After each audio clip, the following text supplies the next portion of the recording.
16번 문제는 근대민법의 수정 보완 원칙과 적용 사례를 나타내는데 적용 사례를 보니까 정부는 자연 환경 보전과 건전한 생활 환경 확보라는 공익을 목적으로 관련법에 근거하여 개인의 토지를 개발 제한 구역으로 지정했대요. 이 사례 많이 봤죠? 네, 소유권 공공복리 원칙을 나타내는 거고요. 소유권 공공복리 원칙. 자, 근데 밑에 나는 안 보더라도 어떤 사례를 우리가 예측해 볼 수 있냐면, 무과실 책임이라는 책 너무 많이 배웠잖아요. 그래서 뭐 예를 들어서 제조물 책임이라든지,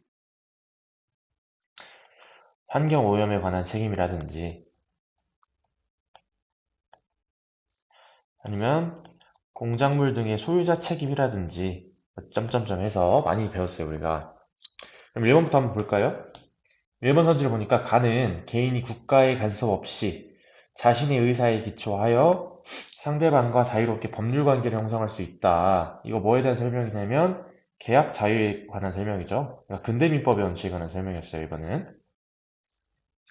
이번에 가에 따르면 행위자는 자신의 행위로 인한 결과를 의도하거나 자신에게 과실이 있는 경우에만 이게 포인트죠. 그래서 이거는 과실 책임의 원칙이었고요. 3번. 가에 따라 개인의 사유재산권에 대한 절대적 지배가 인정되어 국가나 다른 개인은 이를 함부로 간섭하거나 제한할 수 없다. 자, 사유재산권의 절대적 지배. 그러니까 이거는 소유권 절대 원칙이죠.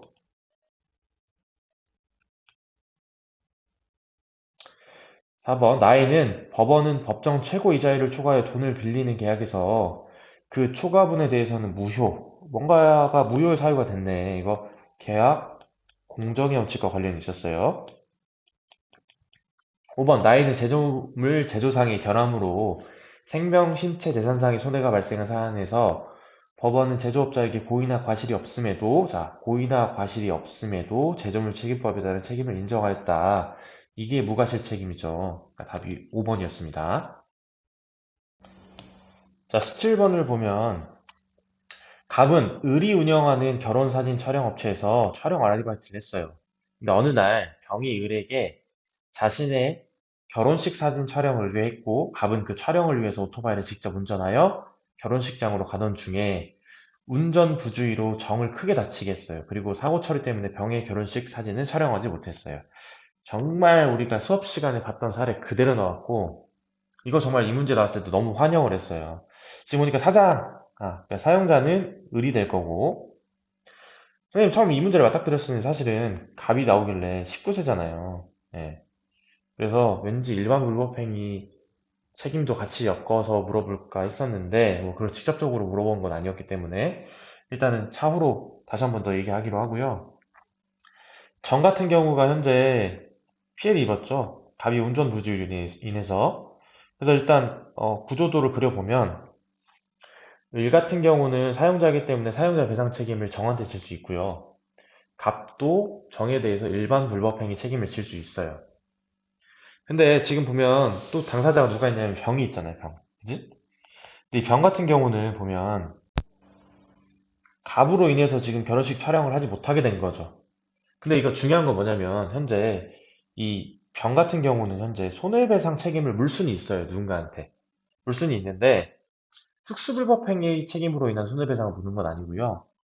현재 을과 계약을 한 상태죠. 그러나 결혼식 사진은 촬영되지 못했다라고 했기 때문에 이게 채무 불이행 중에 여러분 이행불능이잖아요. 배웠던 대로. 그렇죠? 그러면 병은 계약 당사자인 누구한테 손해배상을 청구할 수 있냐면 이 을에게 청구할 수 있습니다. 이거 익히 많이 배웠죠? 기출에 나왔던 거고. 자, 그럼 결론. 갑은 정한테 일반 불법행위 책임을 질 거고요. 을은 정한테 특수불법행위 책임을 지는 거고, 병은 을에게 채무 불이행으로 인한 손해배상 청구를 할 수 있다. 라는 거. 자, 일단 1번 선지 보겠습니다. 갑의 병에 대한 채무 불이행이 성립한다. 갑이 아니고요. 을이죠, 을. 2번 갑의 정에 대한 채무 불이행 책임이 성립한다. 이제 일반 불법행위 책임 성립하는 거고요. 3번 을의 병에 대한 채무 불이행 책임이 성립해야 맞겠죠. 4번 을의 정에 대한 특수불법행위 책임이 성립하지 않는 경우에도 이거 배웠던 내용을 말을 다르게 표현한 거예요. 즉, 을이 면책되는 경우에도 갑의 정에 대한 일반 불법 행위 책임은 성립하겠죠, 당연히. 우리 잘 배웠잖아요, 이거. 그죠? 사용자가 피용자의 고용, 감독, 사무상의 주의를 다했을 때에는 면책이 가능하잖아요. 그런 경우에 당연히 피용자가 손해배상 책임을 질 수 있겠죠. 5번에 정의 입은 재산적 손해는 정신적 손해와 달리 금전배상으로 하는 것을 원칙으로 한다. 자, 어디가 틀렸냐면 정신적 손해와 달리 이 말도 틀렸어요. 이 말이 틀렸어요. 그러니까 정신적 손해 역시도 뭘로 배상해야 되냐면 여러분 금전 배상하는 게 원칙입니다. 그러니까 우리 원칙이 원상 회복이 아니라고 했죠? 원칙은 금전 배상, 어떤 피해를 막론하고요. 자, 18번은 여러분들이 아직 안 배웠기 때문에 못 풀었을 문제이기도 한데 배웠으면 정말 쉽게 풀었을 문제 중에 하나입니다. 자, 일단 갑과 을은 병에게 전치 3주의 부상을 입히고 도주하였으나 일주일 후에 검거됐어요. 갑을 모두 구속된 상태에서 수사가 진행이 됐고 검사는 범죄 혐의를 확인하고 갑을 모두 유죄 판결을 받을 수 있다고 판단했어요. 검사는 피의 사실이 인정되지만 피해자와의 관계, 자 이게 나중에 배우면 포인트인데요, 여러분. 자, 피해자와의 관계, 사건 가담 정도, 연령 등을 고려해서 갑에 대해서는 불기소 처분을 내렸어요. 자, 이걸 뭐라고 부르냐면 여러분 기소유예. 그러니까 상황을 고려해서 기소 안 하는 거. 기소유예라고 불러요. 이거 나중에 배워요. 을에 대해서는 현재 어떻게 됐냐면 공소를 제기했어요. 이 공소가 기소라는 거예요, 여러분. 자, 재판 결과 을에 대해 징역 6월이 선고됐어요. 징역은 배웠네요, 우리가. 6월. 노역이 부과될 거예요. 정역이. 자, 을은 변호사와 상의 후 항소를 포기했어요. 여러분, 항소를 포기했다는 건 이 재판이 몇 심이었다는 소리냐면 1심이었다는 소리예요, 일단. 자, 1번 갑은 불기소 처분을 이유로 형사부상을 받을 수 있다. 자, 이건 좀 복잡하게 배워야 되는데 나중에 형사부상을 청구할 수 있는 케이스가 두 가지가 나와요. 일단 기소 단계에서 형사부상을 받을 수 있는 건 뭐냐면 불기소 처분을 받긴 받아야 돼요, 여러분. 물론. 근데 이 불기소 처분이 어, 기소유예도 불기소 처분 맞거든요. 근데 어떤 취지냐면 무죄 취지의 불기소 처분이 나와야 돼요. 예를 들어서 혐의가 없다거나 그리고 죄가 안 된 처분을 받아야 형사부상을 청구할 수 있는데 이 조건만 갖추면 되는 게 아니고 구속됐어야 돼요, 여러분. 갇혀 있었어야 돼요. 구금 상태에 있었어야 돼요. 그러니까 이건 1번 아니고요. 이번에 을이 항소를 포기하였으므로 검사의 항소 여부와 관계없이 판결은 확정된다. 아니고요. 을이 항소를 포기했어요. 그러나 검사가 보기에 징역 6월 되게 짧은데 이렇게 생각할 수 있단 말이죠. 검사도 항소할 수 있고요. 검사가 항소하면 2심 재판으로 넘어갑니다. 그러니까 2번도 틀렸고요. 3번에 을은 형 집행 도중에 보석제도를 활용하여 형기 만료 전에 석방될 수 있다. 여러분, 이건 뭘 섞은 거냐면 가석방이랑 좀 섞은 거예요. 가석방은 배운 대로 우리가 무기징역 상태예요. 예를 들어서 그러면 형기가 20년이 지나면 가석방 할 수 있다라고 배웠죠. 이 보석제도라는 거는 여러분 형기 집행 중일 때 하는 게 아니고요. 공판 단계에서 구속이 된 상태였어요. 그러면 구금된 상태에서 공판을 받겠죠. 그러니까 그때 일정한 보석금을 납입하고 밖으로 나올 수 있는 게 이게 보석제도였기 때문에 형기 만료 전에 석방될 수 있다라고 한 이 질문 틀렸습니다. 4번에 병은 형사재판의 당사자이므로 자 여러분 잘 보세요. 형사재판의 당사자는 누가 되냐면 이것도 나중에 배울 거예요. 검사와 피고인이라는 사람입니다. 일단 이렇게만 알아두세요. 검사랑 피고인이 당사자인데 병은 지금 보면 피해자잖아요. 피고인이 아니에요. 그래서 답이 될 수가 없어요, 일단. 5번에 갑을 모두 형사책임 여부와 관계없이. 자, 이게 중요한 건데, 형사재판 따로, 민사재판 따로 있을 수 있어요, 여러분.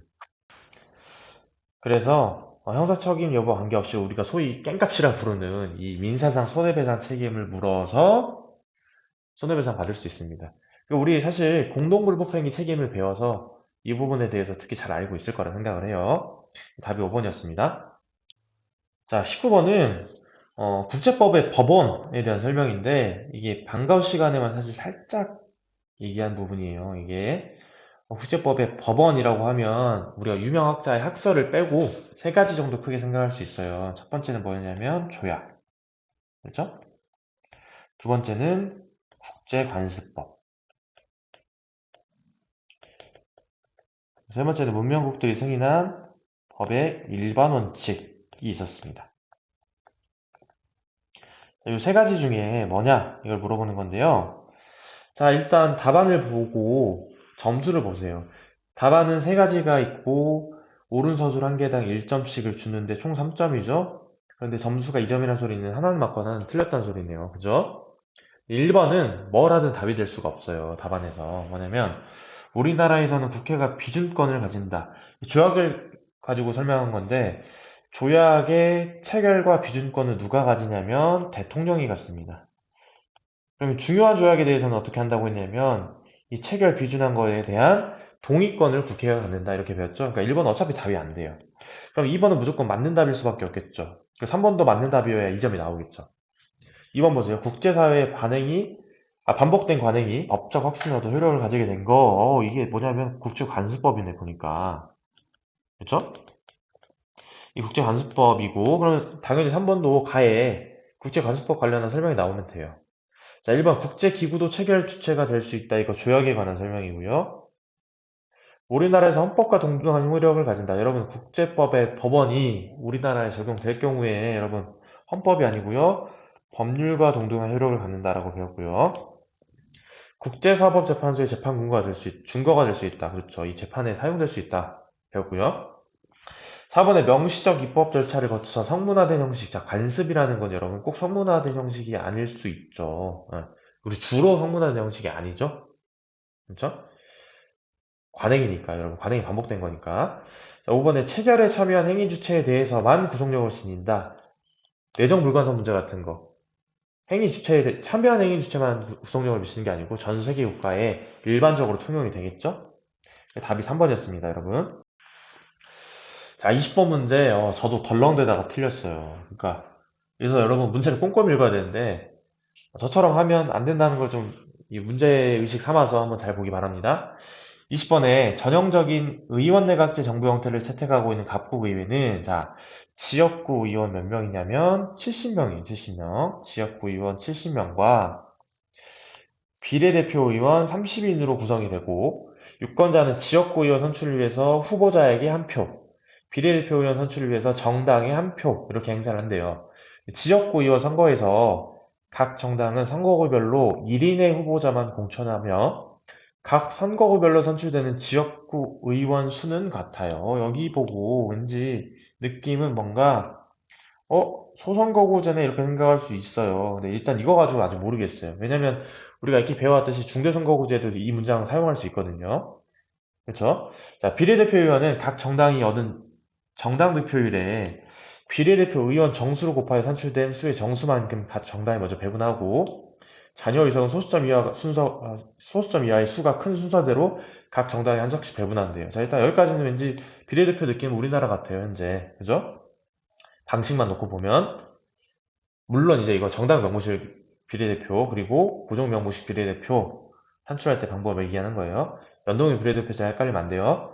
자, 갑국은 현재 의원 선출 방식과 지역구 의원 수는 유지하되 비례대표 의원 수는 늘려서 전체 의원 수를 현재의 1.5배가 되도록 한다. 자, 아까 보니까 지역구 의원 70인과 비례대표 30인으로 구성된다고 했는데 그렇게 되면 총 의원 수가 몇 명이냐면 100명이에요, 여러분. 그죠?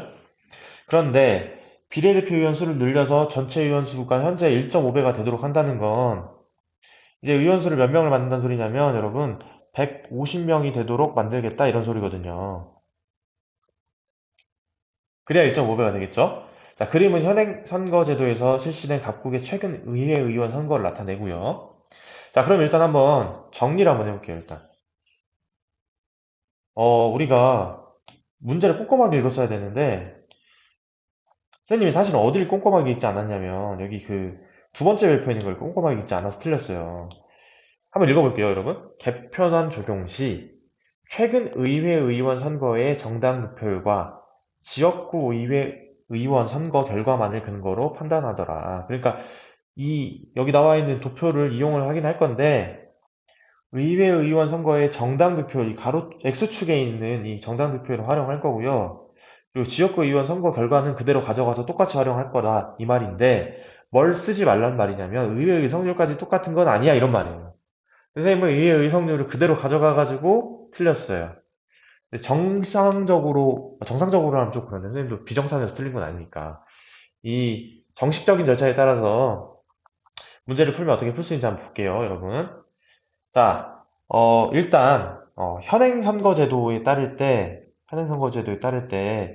자, A, B, C, D, 이 정당이 지역구에서 몇 표 가져갔는지, 그리고 비례대표에서 몇 표 가져갔는지, 그에 따른 총 의석수는 몇 석인지 볼 거고요. 자, 그다음 개편안에 따를 때 A 정당의 지역구 의원수 마찬가지로 볼 거고, 비례대표 의석수 볼 거고요. 그리고 총 의석수 볼 거예요. 보겠습니다. 일단 A 정당의 지역구 현행 선거에 따를 때는 지역구 의원이 70인이었어요. 일단 여기에 뭔지 모르니까 우리가 비례대표 의원 30인으로 구해 볼게요. A 정당의 비례대표 의원 수를 구하려면 현재 현행 선거에 따르자면 비례대표 의원 30이니까 30인 곱하기 A 정당이 얻은 정당 득표율인 32%, 즉 0.31을 하게 되면 9.6이라는 수치가 나오죠. 일단은 9.6 모르니까 적어 놓을게요. 마찬가지 논리대로 하면 B당은 13.2가 나오네요, 보니까. 자, C당은 2.4, D당은 4.8 나와요. 자, 그러면 정수끼리 더해보니까 몇 석이 나오냐면 28석이 나와요, 비례대표. 근데 30석이라고 했죠? 그러니까 소수점 첫째 자리가 가장 큰 D당이 먼저 한 석, 그리고 A당이 한 석 가져간다고 가정하면 비례대표 총 의석수는 A당은 10석, 자, B당은 13석, C당은 2석, D당은 5석 이렇게 가져가는 거예요. 자, 근데 계산하기는 참 쉬워요. 현행선거제도는 지금 의원 수가 100명이니까 의회 의석률을 고려했을 때 100명의 의원이 자, 의회 의석률이 46%예요. 그러면 의원 수는 46명이라는 소리잖아요. 이 의원 수는 지역구 의원과 비례대표 의원이 합산된 수니까 여러분 이 46에서 비례대표 의원 수인 10을 빼면 지역구 의원 수가 나오는 거예요. 그러니까 A당의 지역구 의원 수는 36 이렇게 나오면 될 거고요. B당은 지금 보니까 의회 의석률이 40%죠. 100석 중에 40%니까 의원 수는 40명인데 그 중에 비례대표 의원 수가 13명이니까 40 빼기 13에서 27명이 지역구 의원 수가 될 거고요. 마찬가지 논리대로 하면 C당은 6석, D당은 1석 이렇게 될 거예요. 그러면 36 더하기 10 하면 어차피 총 의석수는 의회 의석률대로 돼요, 그냥 여러분. 그래서 46, 40, 8, 6 그대로 적으면 그냥 현행 의회 의원 총수가 나오는 거예요. 근데 개편안에 따르면 어떻게 되냐면, 자, 선생님 여기에다가 그냥 190석 곱하기 0.46 해가지고 멍청하게 틀려버렸는데 여러분들 이렇게 하면 안 되고요. 비례대표 먼저 똑같이 구해볼게요. 그러면 정당 득표율은 그대로 가져가도 된다고 했으니까 이번에는 지역구 의원 수는 개편안에서 70석으로 그대로 유지를 하는데 비례대표 의원 수를 전체 총 의원 수가 1.5배가 되도록 만들어서 150명을 만들었기 때문에 비례대표 의원 수가 30석에서 80석이 되면 되는 거예요, 여러분. 그러면 A당만 또 예를 들어서 한번 구해보면 비례대표 의석수를요. 80석 곱하기 A당은 0.32 해주면 얼마의 값이 나오냐면 25.6의 값이 나와요. 그러니까 A당은 일단은 25.6 이렇게 적어놓고요. B당은 마찬가지 논리대로 하면 35.2, 그다음에 C당은 6.4, D당은 12.8 이렇게 나오네요. 자, 근데 정수만 더해보니까 78석 나와요. 그러니까 마찬가지로 두 석을 소수점 첫째 자리가 큰 순서대로 지급을 하면 D당 하나, A당 하나 이렇게 의석수를 받아오는 거거든요. 그러니까 A당은 총 26석, 비례대표 의석수가. 그 다음에 B당은 35석, C당은 6석, D당은 13석 이렇게 되네요. 자, 아까 현행 방식대로 하면 이제 총 의석수를 구해서 이 비례대표 의석수 빼주면 지역구인데 이제는 그렇게 하는 게 아니고요. 아까 이 선지에서 어디 나와 있냐면 여러분 여기 보세요. 여기 보세요. 여기. 자, 현재 의원 선출 방식과 지역구 의원 수는 유지한대요. 그러니까 이 말이 참 헷갈리게 해놨어요. 제가 어떻게 보면. 각 정당이 지역구 의원 수는 유지한다 그랬으면 아무렇지도 않았을 텐데, 그냥 지역구 의원 수는 유지하되라고 하면 왠지, 어? 뭔가 지역구 총의석이 변했을 것 같은데, 이런 느낌이 든단 말이죠. 저는 그냥 건넘게 이렇게 생각해버린 거고, 문제에 충실하게 따르지만 어쨌든, 결과적으로는 36, 27, 6, 1 그대로 써주면 돼요, 그냥. 그러면 여러분, 지역구랑 비례대표 의석 총 더하니까, 총 의석수는 A당은 62석, B당도 보니까 62석 이렇게 되는 거고요. C당은 12석, D당은 14석 이렇게 나오네요. 그렇게 되면 이제 다 구했어요, 이제 여러분. 자, 이 결과를 가지고 추론을 해보면, 현재 지역구 의원의 선거구 제도는, 자, 이거 헷갈리지 않았을까 싶은데, 선거구 내 당선자 간의 표의 등가성 문제가 발생한다. 이거 중대선거구제에 대한 관한 설명이잖아요. 어딜 보고 할 수 있냐면 여기 보고 할 수 있어요, 여러분. 자, 우리가 익히 배운 대로 중대선거구제야. 근데 중대선거구제면 각 정당이 지금 한 지역구 안에 한 명의 후보자만 공천을 다 가정했을 때 지역구 전체 의석에 과반수 의석이 나올 수가 있어요, 없어요? 없어요. 그러니까 소선거구제일 때만 지역구 전체 의석에서 과반 의석이 나올 수 있다고. 이게 잘 배웠잖아요, 이때까지. 그래서 이거는 답이 될 수가 없습니다. 그러니까 선거구제도나 뭐였구나라는 걸 알 수 있냐면, 아, 소선거구제구나라는 걸 알 수 있는 거예요. 자, 2번. 최근 선거 결과의 D당의 비례대표 의석수. 자, 최근 선거 결과면 현행을 말하는 걸 거고, 이 현행 선거 결과의 D당의 비례대표 의석수는 5석이죠, 5석. 그런데 C당 같은 경우는 비례대표 의석수가 2석이니까 2배가 아니고 몇 배냐면 2.5배 이렇게 돼봤고요. 3번에 개편안 적용 시 A당의 의회 의석수. 자, 개편안 적용하는 거 옆으로 가서 볼게요. A당의 의회 의석수 보면 62석이에요, 62석. 근데 B당의 의회 의석수도 62석이네. 그러니까 A당의 의회 의석수와 B당의 의회 의석수는 같다. 이렇게 쉽게 풀 수 있었던 거야. 예. 일단은 답이 그래서 3번입니다, 여러분. 3번. 자, 4번에 개편안 적용 시 C당의 정당 득표율과, 자, 개편안 적용하면 C당의 정당 득표율은 변함이 없어요, 여러분. 똑같이 8%입니다, 8%. 그런데 C당의 정당 득표율이 8%인데, 자, 의회 의석률은 일치하지 않는다라고 했어요. 자, 의회 의석률 볼까요, 여러분? 150석에서 12석 가져갔죠, C당이. 그러면 150분의 12 곱하기 100 해주면 되겠네. 네, 그쵸? 그러면 8% 나옵니다. 그러니까 시당의 의회 의석률 똑같습니다. 자, 5번에 최근 선거 결과에서 뿐만 아니라 개편안을 적용했을 때에도 B당과 D당만으로는 열린내각이 구성될 수 없다. 자, 열린내각이 구성되려면 적어도 과반 의석은 확보가 돼야 된단 말이죠. 그럼 전체 의석이 150석이니까 못해도 몇 석은 확보해야 된다는 소리냐면 76석은 확보해야 된다는 소리예요. 이제 76석이 되느냐 안 되느냐 보면 되는 거죠. 그러니까. 자, 근데 현행 선거일 때는 B당, D당 더해보니까, 물론 이제 현행 선거일 때는 여러분 전체 의석이 100석이니까 51석이 돼야 되겠죠?